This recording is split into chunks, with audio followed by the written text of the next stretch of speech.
미국의 펜실바니아주의 필라델피아에 가보면은 필라델피아 미술관이 있습니다. 그 미술관 자체로도 굉장히 유명하지만 그 미술관 앞에 있는 계단이 또 이름이 있는 계단입니다. 로키 스텝이라고 하는 이름이 붙어 있는데요. 거기에 보면은 그 계단 옆에 이 권투 선수 실베스터 스텔론이 역할을 했었던 로키의 동상, 두 팔을 딱 들고 있는 동상이 거기 서 있기도 합니다. 아마 그 로키 영화를 보셨던 분들은 그 영화가 참 굉장히 감동적으로 끝나는 장면을 아마 기억을 하시리라고 생각을 합니다.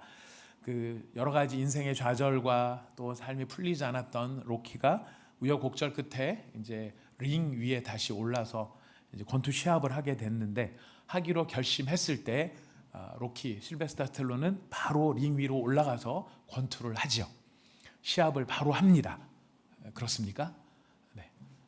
안 보셔서 잘 모르시는 분들이 더 많으실 것 같습니다. 링에 올라가겠다 생각을 했을 때 바로 권투를 하는 게 아니고 이제 자기 몸을 만드는 일부터 시작을 합니다. 바로 이 로키 스텝이라고 하는 그 계단이 유명한 이유는 로키가 트레이닝을 하면서 거기서 이제 자기 막 그 있던 지방을 다 빼고 몸을 탄력 있게 만들고 시합을 할 수 있는 몸으로 만드는 그 장면에 하이라이트가 그 계단을 오르내리면서 막 거친 숨을 내쉬면서 막 죽을 것 같은 그런 상황 속에서도 그 계단 끝까지를 올라가는 바로 그 장면 때문에 그 계단이 굉장히 유명한 계단으로 되어 있고, 필라델피아에 갔었을 때 가볼 만한 곳 중에 하나였던 것을 기억을 합니다. 이제 바로 이렇게 뭔가 마음의 뜻을 정하고 링 위에 올라야 되겠다 생각을 했을 때 링 위로 바로 올라가지 아니하고 먼저 자기의 몸을 만드는 것, 이게 바로 기초를 준비하는 일입니다. 오늘 우리가 읽은 본문 말씀, 우리가 리딩 지저스를 통해 에스라, 느헤미야, 에스더를 읽고 있는데요.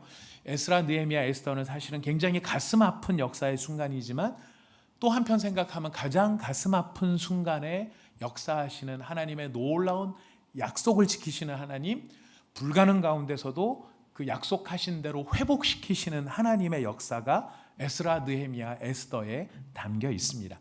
하나님이 그와 같은 일을 하시는 하나님이신데, 하나님이 그와 같은 일을 하시는 하나님이신 줄을 믿는 믿음의 사람들은 그렇다면 그 하나님께 어떻게 반응해야 할 것인가?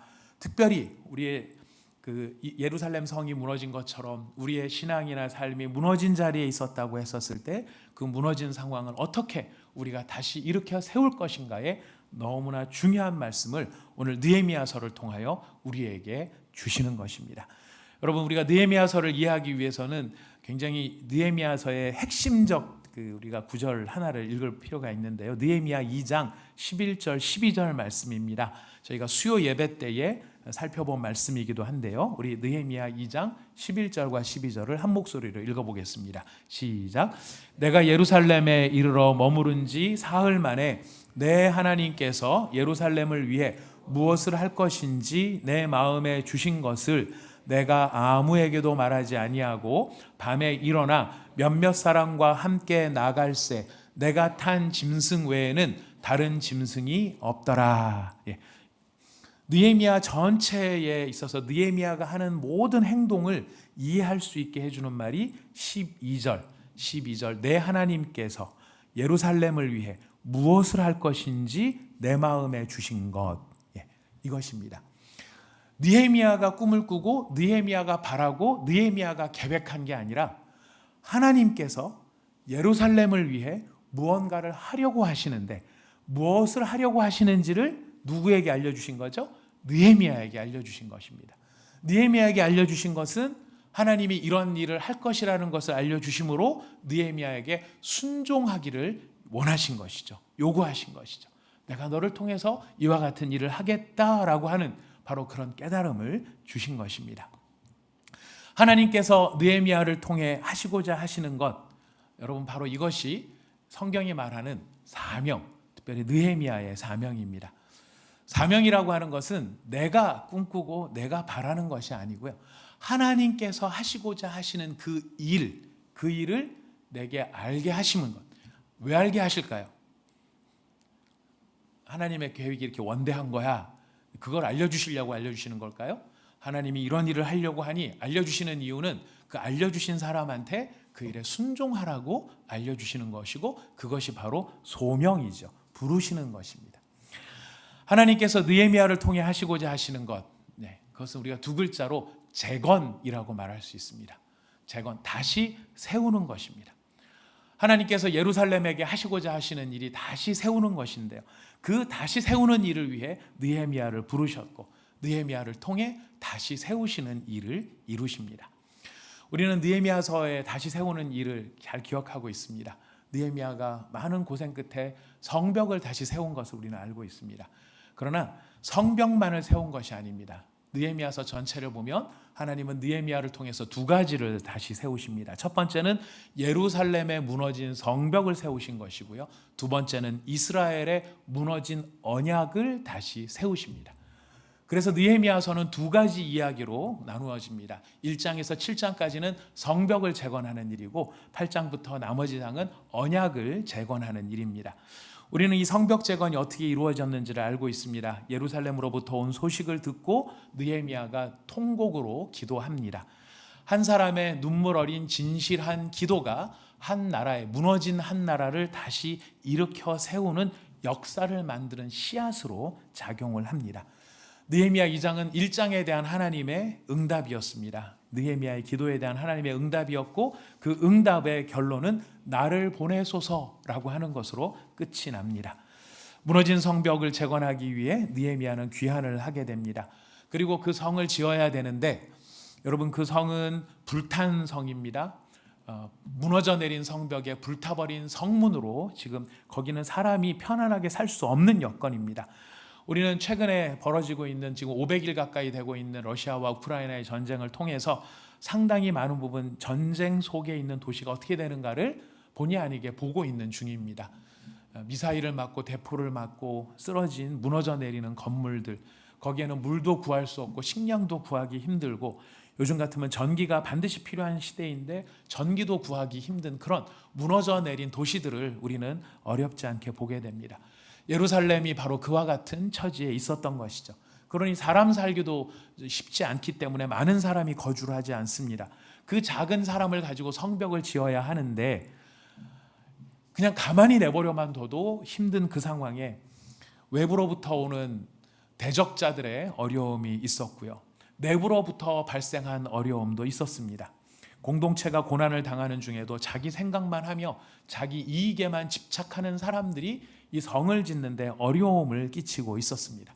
느헤미야는 거기서 솔선수범을 하게 되죠. 자기 이익을 찾지 않습니다. 이렇게 어렵게 성벽을 지어가는 중에 암살에 대한 모함, 중상모략, 충고를 한답시고 거짓된 충고를 일삼는 그 모든 어려움들을 뚫고 마침내 예루살렘 성벽을 재건을 하게 됩니다. 그리고 8장에서 13장까지는 바로 에스라와 느헤미야를 통해서 이루시는 언약의 재건이 이루어지는데요, 언약의 재건은 하나님의 율법책을 낭독하는 것으로 시작을 합니다. 에스라가 하나님의 율법을 낭독을 할 때 모든 백성이 일어서니라, 모든 백성이 손을 들고 아멘 아멘 하고 응답하고 몸을 굽혀 얼굴을 땅에 대고 여호와께 경배하니라. 하나님의 율법책을 낭독하고 그 뜻을 해석하여 백성에게 그 낭독하는 것을 다 깨닫게 하니라고 되어 있습니다. 참으로 놀라운 일입니다. 설교자로서 이것이 설교구나라고 하는 것을 깨닫는 중요한 대목이죠. 하나님의 말씀이 낭독되고 그 뜻이 해석이 되니까 그 해석한 것을 백성들이 다 깨달았다라고 되어 있습니다.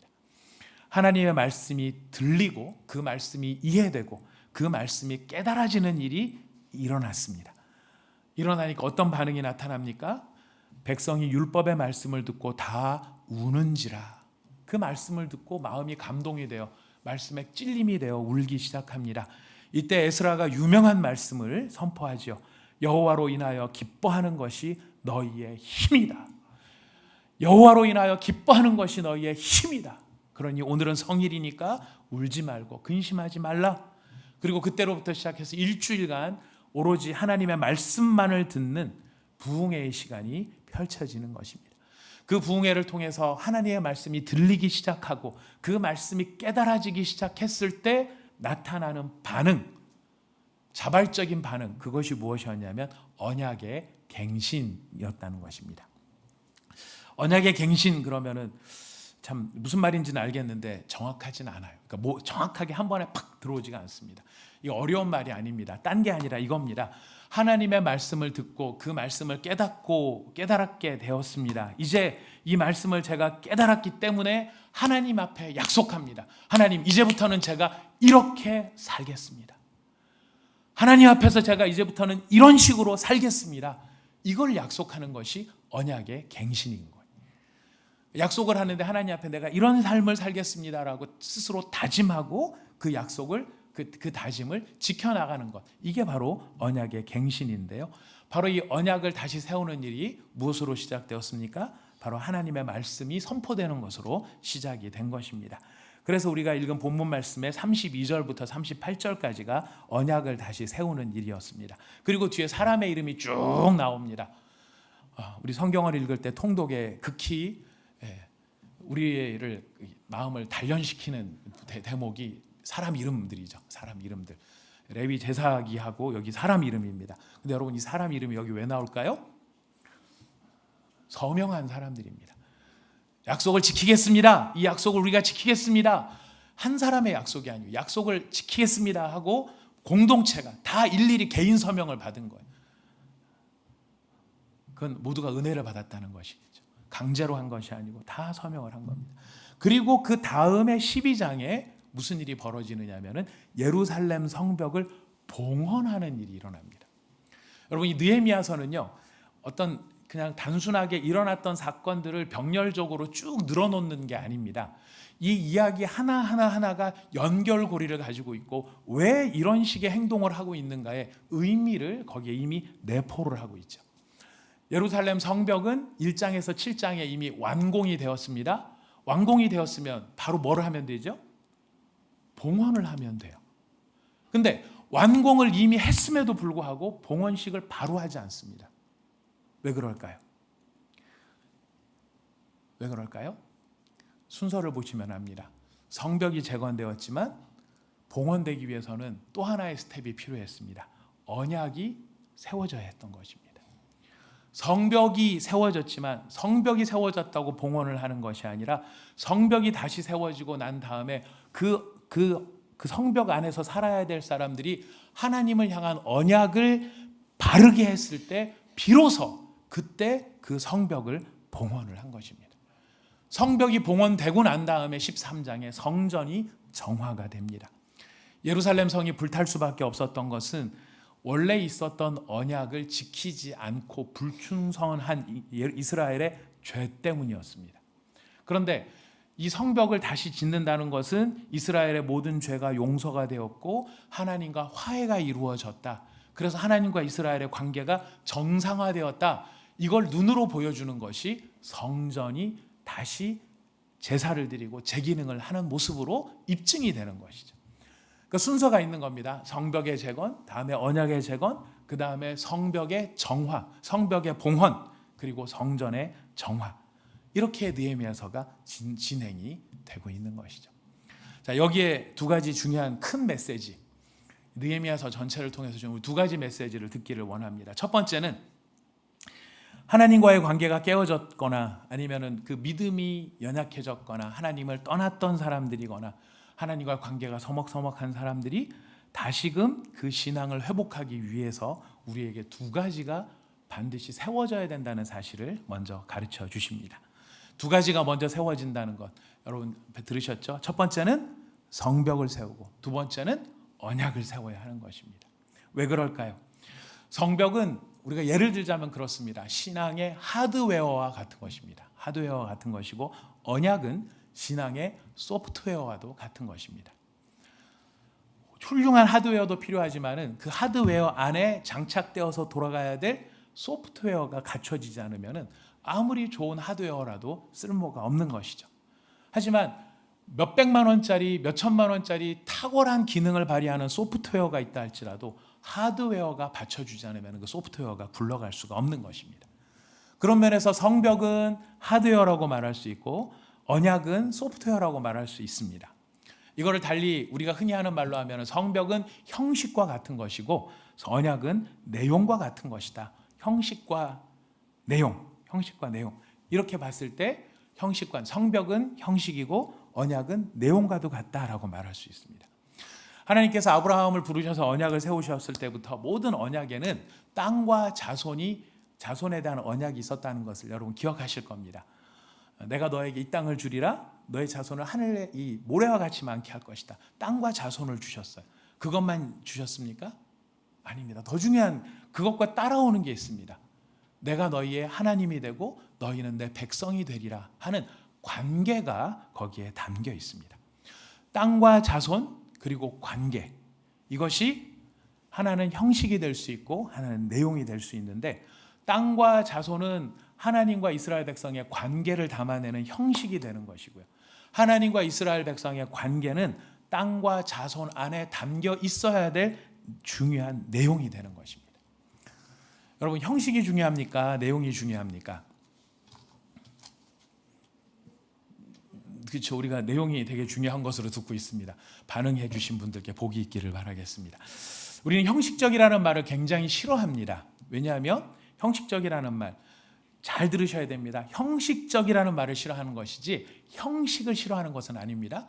그런데 우리는 형식적이라는 말을 싫어하는 것 때문에 형식을 무가치한 것이거나 덜 가치 있는 것으로 오해한다는 것이죠. 형식적이라는 말을 싫어하는 겁니다. 그 안에 담겨 있어야 될 내용은 없이 겉모습만 있는 것, 껍데기만 있는 것은 기만적이기 때문에 그렇습니다. 속이는 것이 되기 때문에 그렇습니다. 사랑하는 마음은 하나도 없는데 사랑하는 척하고 있는 게 형식적인 것이 되는 것이죠. 자, 그렇기 때문에 형식보다는 내용이 더 중요하다 이렇게 말할 때가 많이 있는 것입니다. 자, 그렇다면 이런 형식주의에 비해서 그럼 내용주의는 괜찮은가? 내용주의는 딴 게 아닙니다. 중요한 건 진심이니까 진심만 있으면 돼라고 말하는 것입니다. 그게 내용주의입니다. 진심만 있으면 될까요? 진심만 있으면 되는 것일까요? 문제는 뭐냐면 형식이 없으면 아무리 좋은 내용과 진심이 있다 할지라도 그걸 담아낼 그릇이 없는 거거든요. 담아낼 그릇이 없기 때문에 내용은 흩어지고 만다는 것입니다. 여러분, 진심만 있으면 된다라고 생각하는 분들에게 이 말씀을 한번 생각해 보기를 권면해 드립니다. 다윗이 언약궤를 옮길 때 진심으로 했을까요? 형식적으로 했을까요? 진심으로 한 거예요. 그런데 하나님께서 첫 번째 옮기는 그 스텝에서 다윗의 스텝을 막으십니다. 베레스 우사라고 하는 사건이 벌어지죠. 우사로 말미암아 언약궤를 옮기지 못합니다. 그때 다윗이 진심이 없었기 때문이었습니까? 아닙니다. 진심이 있었습니다. 정말 하나님을 사랑하는 진심이 있었습니다. 하지만 하나님이 요구하셨던 형식을 갖추지 못했습니다. 그럴 때 하나님께서 노라고 말씀을 하신 것이죠. 우리가 주일날 예배를 드리다 보면 어떤 때는 예배가 은혜스럽게 드려지는 때가 있습니다. 내 마음이 충만하고 목사 앞에 서 있는 설교자가 무슨 말을 해도 그게 막 다 은혜가 되고, 찬양대가 막 찬양을 하면은 찬양대의 지휘자의 손끝만 봐도 눈물이 핑 돌고 지휘자를 너무 사랑하는 거죠. 이제 이런 마음이 들 때가 있어요. 그러나 어느 때는 어떤 말씀을 들어도 들리지가 않고 어떤 찬양을 해도 본인이 밍밍할 때가 있습니다. 그럴 때는 어떤 생각이 듭니까? 내가 이러고 앉아있으면 하나님이 예배를 기뻐하실까? 차라리 이러느니, 예배당에 이런 식으로 나와 앉아있느니, 운동장에 나가서 볼을 차고 낚시터에 가서 고기를 잡으며 하나님, 월척을 주신 하나님 찬양합니다. 50cm입니다. 11조 드리겠습니다. 5cm 주님의 것. 운동장에서 볼을 차면서 이 골이 들어갔습니다. 안 들어갈 줄 알았는데 주님 희한하게 들어갔습니다. 모든 일을 섭리하신 하나님 찬양합니다. 영광 받으소서. 여러분, 이게 되는 것일까요? 맞는 말일까요? 그렇지 않습니다. 언약의 관계, 그러니까 하나님을 사랑하고 하나님을 바라봐야 할 예루살렘 성 안에 언약의 관계가 사라져버렸다. 이게 뭐냐면 하나님을 더 이상 사랑하지 않고 성전은 있고 껍데기는 있지만 사랑이 사라져버렸어요. 그럼 그 예루살렘 성은 더 이상 존재할 이유가 없는 거죠. 하나님이 불태워버리십니다. 하지만 언약 관계를 다시 회복하기 위해서 하나님이 먼저 하신 일을 보십시오. 무엇부터 세우십니까? 성벽을 다시 재건하셨다는 거예요. 언약이 사라져버린 성벽은 깨트려 버렸지만 다시 그 언약을 회복하기 위해서는 성벽부터 다시 재건했다는 것을 우리는 기억해야 됩니다. 그래서 성도의 믿음의 생활에는 형식과 내용이 함께 가는 것이 중요한 부분입니다. 진심이 아무리 있다 할지라도 진심만 강조하면 내 방식대로 간다는 거예요. 난 진심이니까 제 진심을 이렇게 담으면 되는 거지. 아니, 내 방식대로 가는 거예요. 하나님께서는 그 하나님을 향한 경애와 사랑에 걸맞는 형식을 함께 갖추어서 내용과 형식이 함께 드려지기를 하나님은 요구하신다. 이것을 우리에게 먼저 말씀하고 계시는 것입니다. 두 번째, 느헤미야가 주는 중요한 메시지가 있습니다. 제가 이 대지를 이거 고민하고 저기 고민하고 하다가 저 혼자서는 이제 이 모든 과정을 거쳤잖아요. 뭐 아이디어부터 시작해서 이걸 쭉 풀었다가 이거를 정리했다가 그리고 적용적으로 이제 딱 꺼냈는데 저는 너무 은혜로웠어요. 이게 뭐였냐면은 추세선을 보라라는 거였어요. 근데 이렇게 추세선을 보라 해놓으니까 이게 무슨 뜬금없는 너무 이야기가 되는 것 같아서 역시 처음부터 설명을 다 해야 되겠구나 이런 생각이 들었습니다. 무슨 말이냐면 느헤미야서는 이야기를 합니다. 우리가 신앙생활을 하다 보면은 오르막도 있고 내리막도 있어요. 그죠? 오르막도 있고 내리막도 있는데 우리의 신앙의 문제가 되는 건 뭐냐면 그 내리막의 상황 속에서 우리가 어떤 마음을 가질 것인가, 어떤 태도를 가질 것인가 하는 것이 신앙의 굉장히 중요한, 우리의 삶의 중요한 모습이 되더라는 것이에요. 오르막을 올라갈 때는 할렐루야지만은 조금이라도 힘들고 내리막으로 내려가면 우리가 마치 푹 꺼져버리는 것 같은, 하나님 어디 계시냐 이런 마음들의 생각들이 든다라는 거예요.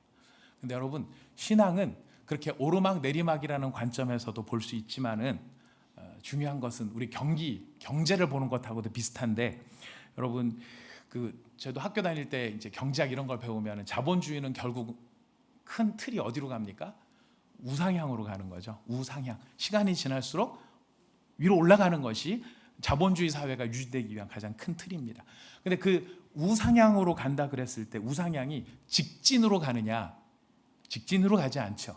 예. 직진으로 가지 않고 어떻게 갑니까? 올라갔다 내려갔다 올라갔다 내려갔다 매년 발표되는 통계의 숫자들이 왔다 갔다 하는 것입니다. 이 왔다 갔다 하고 있는 점들, 이 데이터들, 이거를 이제 처리를 하는 게 통계인데요. 이 통계에서는 회귀 분석이라고 하는 아주 중요한 툴을 하나를 씁니다. 이게 뭐 말이 모르시는 분들, 잊어버리신 분들은 신경 안 써도 된다고 재채기를. 네. 핵심은 뭐냐면 마구잡이로 흩어져 있는 이 데이터들 가운데 어떤 규칙이 있느냐 이거를 찾아내려고 하는 방법이 이 회귀 분석인데요. 쭉 보다 보니까 뭐 정리가 다 된 거예요. 결론적으로 다 정리가 된 건 뭐냐면은 이 자본주의가 위로 이렇게 우상향을 하더라라는 것입니다. 여러분, 신앙은 어떨까요? 우상향일까요? 우하향일까요? 우리의 믿음 생활은 우상향일까요? 우하향일까요? 안 그러면 그냥 랜덤하게 막 찍히는 점들의 집합일까요? 예, 분명하시군요. 맞습니다. 우리는 명백하게 우상향입니다. 왜 그러냐면 하나님께서 우리를 처음 택하셔서 예수 믿고 구원받고 거듭나게 하시는 것은 신앙의 시작이에요. 구원의 시작입니다. 그게 구원의 전부가 아닙니다. 그건 구원을 위한 시작입니다. 그럼 하나님의 구원의 완성은 무엇이냐면 이렇게 죄인이 회개하고 거듭나 시작하게 한 이 사람을 저 위에 있는 목표까지 데려가시는 거예요. 그 목표가 어디냐면 바로 영화로움이에요. 예수 그리스도의 영광에 이르게까지 하는 것, 이게 교리적으로는 영화라는 말을 쓰는 겁니다. 하나님 우리를 구원하셔서 가만 내버려 두시는 게 아니라 구원받은 우리가 예수 그리스도의 장성한 분량, 변화된 몸을 입게 될 때까지 우리를 데려가시는 거예요. 이게 추세선이에요. 근데 추세선은 직선이 아니에요. 모든 데이터가 거기에 찍혀 있는 게 아닙니다. 아까 말씀드렸습니다. 이 추세선 위에도 찍힐 때가 있고 어떤 때는 아래에도 찍힐 때가 있는 겁니다. 하지만 위에 찍히든 아래에 찍히든 쭉 나중에 놓고 보니까 이 데이터가 전체적으로 어디로 가고 있다? 위로 가고 있다. 이게 왜 중요할까요? 어떤 때는 추세선 아래에 마치 찍혀서 밑바닥에 확 찍혀서 내가 마치 완전히 바닥을 치는 것 같지만 그 순간의 문제가 아니라 우리의 큰 추세선은 어디로 가고 있다? 영화로움으로 가고 있는 중이다. 가고 있는 중에 위에도 찍힐 때가 있지만 아래에도 찍힐 때가 있다. 왜 이야기를 하는 걸까요? 아래에 찍힌다 할지라도 그것 때문에 좌절하거나 낭망하거나 낙심하지 말라라는 거예요. 어제 상한가를 치고 오늘 하한가를 쳤다 할지라도 우리가 갖는 하나님의 의지, 예루살렘을 위해서 하나님이 하시고자 하시는 일, 바로 그것처럼 우리 인생을 놓고 하나님이 하시는 일, 그것이 우리를 영화로움의 자리까지 이르도록 하게 하시기 때문에 내 인생에 바닥을 찍는 것 같은 순간이 있다 할지라도 우리에게 뭐가 있습니까? 소망이 있는 거죠. 왜? 우리의 추세선은 우상향이니까. 하나님의 은혜의 추세선은 우상향이니까. 근데 우리가 그것을 우리가 다 깨닫지 못하면 바닥을 치는 아니면 어려움을 겪는 그 순간에 우리는 그게 마치 세상의 종말인 것처럼 슬퍼하고 낙심하고 좌절하고 원망할 수도 있더라는 것이죠. 오늘 느헤미야는 이 부분을 우리에게 알려줍니다. 여러분, 이 변화무쌍한 상황 속에서 느헤미야 무엇을 지켜갑니까? 바로 사명을 이루는 일을 지켜갑니다. 여러분, 느헤미야의 사명은 성벽을 재건하는 것입니다. 근데 성벽을 재건하는 그 하루하루의 삶 속에 어떤 날은 공사가 잘 진척이 돼서 너무나 감사한 날이 있었던 반면에 어떤 날은 내가 하지도 않은 이상한 말을 가지고 그 말을 퍼뜨려서 느헤미야가 반역을 꿈꾸고 있다, 자기의 목숨을 위협하는 말을 듣기도 하고요. 또 어떤 날은 기가 막힌 동족 간의 그 비극적인 이야기를 듣기도 합니다. 그 상황 속에 느헤미야가 울었을까요? 안 울었을까요? 성경은 기록을 안 하고 있지만 저는 많이 울었을 것 같아요. 많이 혼자 한숨 쉬고 많이 온갖 생각이 다 들었을 것 같아요. 무슨 생각이 들었을까요? 내가 지금 이 고생, 내가 왜 이 고생을 내가 하고 있는데, 누구 좋자고 이 고생을 하고 있는데, 내가 여기 안 왔으면 나는 저 캐피탈에서, 저 수도에서, 왕국의 수도에서, 임금님 바로 밑에서 나는 호화로운 생활하고 편안한 생활 얼마든지 할 수 있는데 내가 왜 여기 들어와서 이 말을 듣고 이 고생을 하고 이 더럽고 치사한 걸 내가 왜 해야 되는데, 이런 생각이 수도 없이 들었을 수 있을 것 같아요. 어떤 날에는 정말 남모르는 눈물을, 이 이스라엘 백성들의 끝도 없는 모습들을 보면서 남모르는 눈물도 흘렸을 것 같아요. 중요한 건 무엇입니까? 그 눈물을 흘리며 느헤미야는 성벽에 돌 하나를 올려놓았다라는 거예요. 그 한숨 속에서 느헤미야는 성벽을 재건하기 위해 돌 하나를 올려놓았다라는 거예요. 치사해서 안 해, 더러워서 안 해, 힘들어서 안 해. 하나님 어디 계시는 거예요? 이 고생을 천사들은 뒀다 뭐 하시게?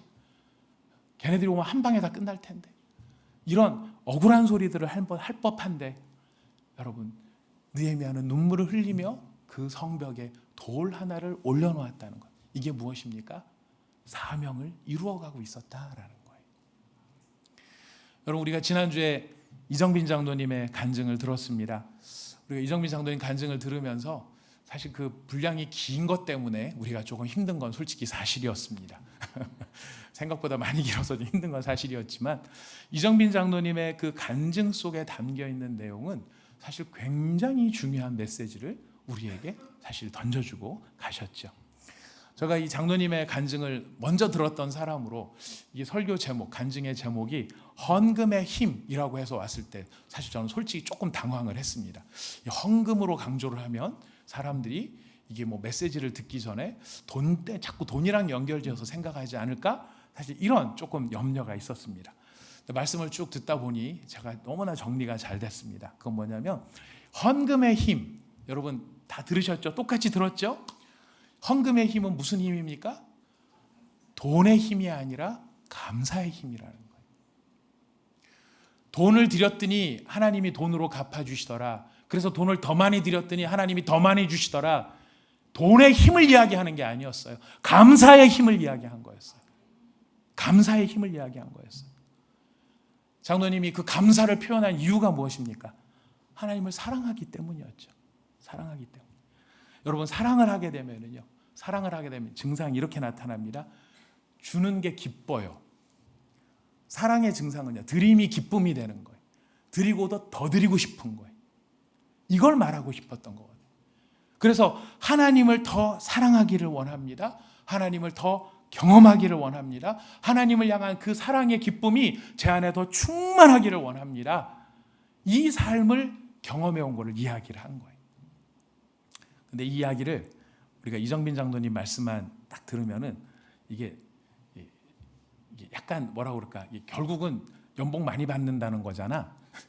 결국 부동산을 샀는데 잘 팔았다는 거잖아. 여러분 이렇게 들으시면 뭔지를 오해하시는 겁니다. 우리 그 권사님 오셨던 우리 박은정 권사님, 저희가 이제 이정빈 장로님하고 박은정 권사님 저하고 이제 처음 대면을 해서 식사를 하는 자리에서 장로님께서 이런 이야기를 먼저 쭉 이야기를 하셨어요. 막 소름이 돋으면서 막 그 정말 이 감사, 하나님을 향해 감사하는 그 마음 너무너무 막 크게 다가오더라고요. 근데 이 말씀 딱 듣다가 박은정 권사님께서 첫 입을 딱 떼셔서 첫 말씀을 하신 게 있었어요. 그래서 제가 든 생각이 이 권사님하고 장로님하고 이게 더블 캐스팅으로 해가지고 두 분이 교대로 말씀을 하셔야 밸런스를 잡을 텐데 사실 조금 그런 좀 아쉬움은 있었습니다. 그 권사님의 첫 마디가 뭐였냐면 이거였어요. 목사님, 자살은요 더 이상 살아갈 어떤 방법이나 희망이 없는 사람이 택하는 마지막 방법이 자살이에요. 살 수 있는 어떤 방법도 남아있지 않기 때문에 그래서 택하는 게 자살이에요.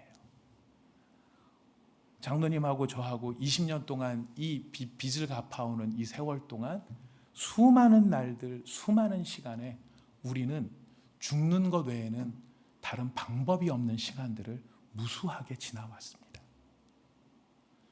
죽는 것 외에는 어떤 방법도 남아있지 않은 그 불면의 시간들을 지내왔습니다. 그런데 우리가 그 불면의 밤, 죽는 것 외에는 방법이 없는 그 상황을 견딜 수 있었던 것은 바로 하나님이 우리에게 주셨던 메시지, 장로님한테 주셨던 메시지 여러분 기억하십니까? 죽지 아니하리라. 죽지 아니하리라. 죽지 아니하리라는 그 메시지가 있었고 그 말씀을 하신 하나님이 계셨기 때문에 우리가 그 세월들을 견뎌올 수 있었습니다. 그리고 그 세월들을 견디면서도 우리의 사명, 장로님의 이정빈 장로님의 사명이 무엇일까요? 무엇이었을까요? 이정빈 장로님의 사명, 감사를 지속하는 것이었습니다. 제게 주신 사명은 그 모든 상황 속에 감사를 지속하는 것이었습니다. 이게 저의 사명이었습니다.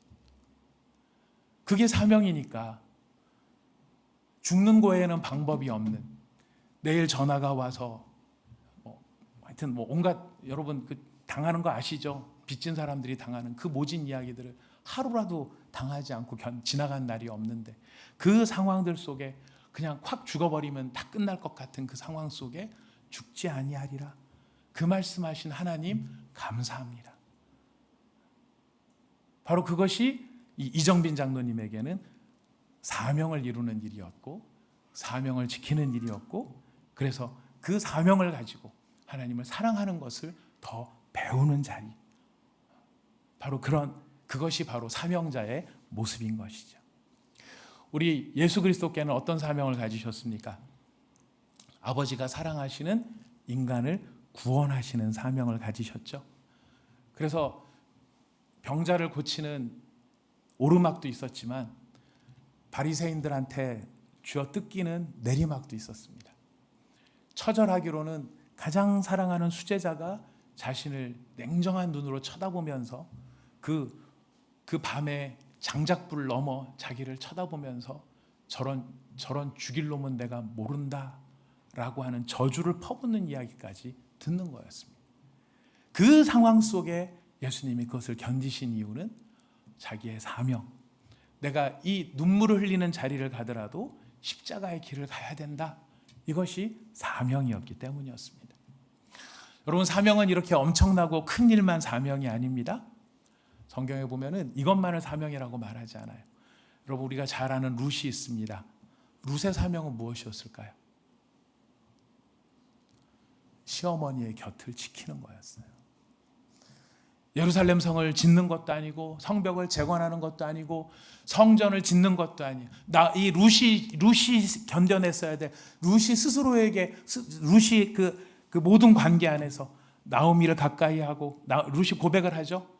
내가 어머니를 떠나면 하나님이 내게 벌을 내리시기를 원한다고. 하나님을 믿는 믿음 안에 자기의 평생에 해야 될 가장 중요한 사명, 그것은 바로 이 어머니의 곁을 지키는 것이다.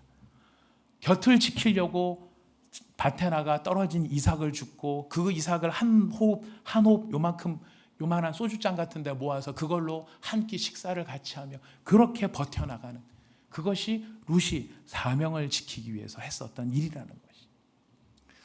하나님은 우리 각자에게 그런 사명들을 다 주십니다.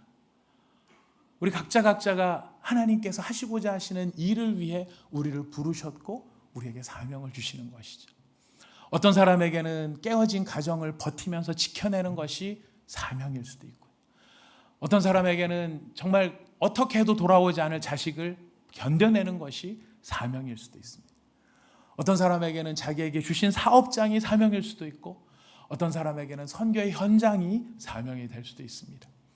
말이 멋져서 선교이지 선교지에 들어가서 직면해야 되는 사람들은요, 대한민국 사람이나 미국 사람이나 아프리카 사람이나 죄인은 다 똑같은 죄인들이에요. 죄인을 견뎌내는 일이에요. 그게 사명이 될 수 있는 것입니다. 여러분, 이 사명 어떻게 감당할 수 있는 것일까요? 어떻게 감당해야 하는 것일까요? 우리가 사명을 모른다면 먼저 회복해야 될 것은 하나님 제게 주신 사명이 무엇입니까? 여러분의 목표 지점을 확인해 보시기를 바랍니다. 그리고 그 사명을 이루기 위해서 필요한 것이 무엇인가? 바로 성벽을 재건하고 언약을 재건하는 것입니다. 하나님 앞에서 주신 이 사명을 내가 이루어가기 위해서 내가 갖추어야 될 신앙의 형식은 무엇이고 신앙의 내용은 무엇인가? 언약은 무엇인가를 확인해야 하는 것입니다. 여러분, 이게 말이 어려워지기 때문에 그냥 비유 아까 들었던 우리 이정빈 장로님이, 저는 이정빈 장로님을 개인적으로 높이고 싶은 마음은 하나도 없습니다. 여러분, 사람은 다 똑같은 사람이에요. 하지만 우리가 그를 통해서 역사하시는 하나님의 은혜를 보는 것이고 하나님의 일하심을 보는 거죠. 하나님이 일하시면 사람이 이렇게 변할 수 있고 이렇게 할 수 있다는 걸 우리가 보기 때문에 그렇습니다. 우리 이정빈 장로님의 사명은 감사를 지속하는 것이라고 말씀드렸습니다. 감사를 지속하는 것인데 그 감사를 지속하기 위한 본인의 형식은 무엇이었죠?